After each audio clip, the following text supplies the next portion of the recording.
I'll be honest with you, I never thought we needed a Cars 2. No. I didn't think that Cars needed a sequel, so the threequel does feel like pushing a point. I remember seeing Cars the first time round and being impressed by the automotive landscapes, by that, that idea of, bits of the desert and the formations of the desert looking like tail fins and, the radiator spring stuff. I liked all that. I thought that worked quite well. But that kind of covered all the ground that it needed to cover in the first one. I remember almost nothing about Cars 2 other than thinking, really? Wasn't Jason in it? I just remember very, very little about it. Jason was in it. Yeah, I don't even remember that, to be honest. So anyway, now 3. Lightning McQueen, Owen Wilson, he is now an old school speedster and he must learn to be a winner again in a techno-friendly world, which has rendered him all but obsolete. He used to be a champion, now he's being outgunned by this rising star Jackson Storm, played by Armie Hammer, who has basically been machine-tooled for speed but lacks character. Here's a clip. One reason Storm and the next gens are more efficient, their ability to hold the optimum racing line every single lap.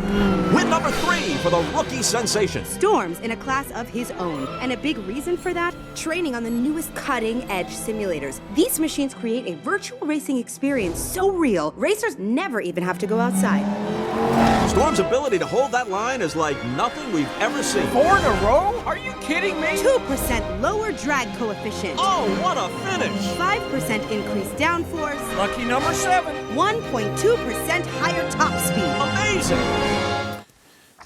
Usually when we, play a clip from that kind of movie, there's something there's some sense of delight. And I don't get that here at all. The story is that he must go back to school, be trained to be a winner again. And in the process, his trainer must learn that actually, maybe training isn't the only thing. Maybe winning is also a thing. And there's the usual, getting sidetracked off into a demolition derby at one point. And so, lots of kind of nice set piece scenes and arresting visuals as you would expect. But narratively, it walks a really, really familiar path. That idea about take the lead character, make them into an underdog, give them an arc they have to go through, have the sidekick discover something about themselves en route. And you can kind of, you pretty much know all the key things that are going to happen. That's not necessarily a problem. But when you compare it to the fact that, in animation recently, we've had My Life as a Courgette, and we've had The Red Turtle, and a few years ago, Inside Out was my favourite film of the year. And, you have all these things which are demonstrating that there is such spectacular work being done. I'm not sure that just having a narrative that feels really very much like a retread of stuff that we've had before is enough.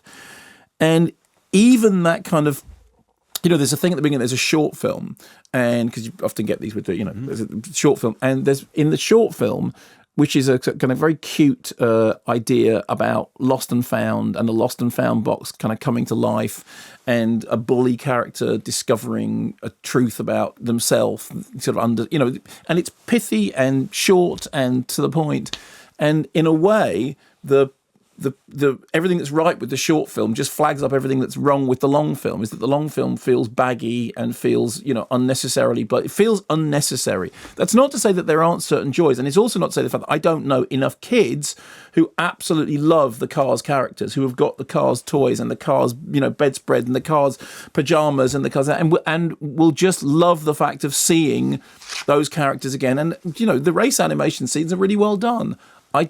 It felt very perfunctory to me.